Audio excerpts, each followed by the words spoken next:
When will your luckiest month be? We have our own luckiest month based on our zodiac sign.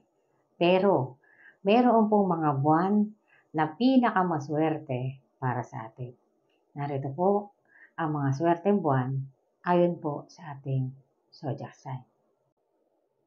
Aries, Taurus,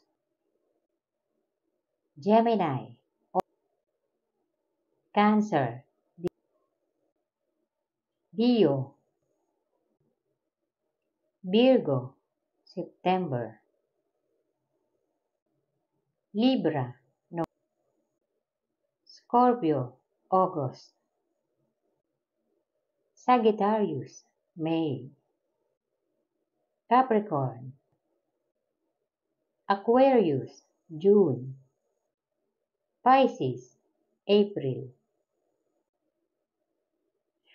Narito ang mga swerteng buwan para sa 12 zodiac sign.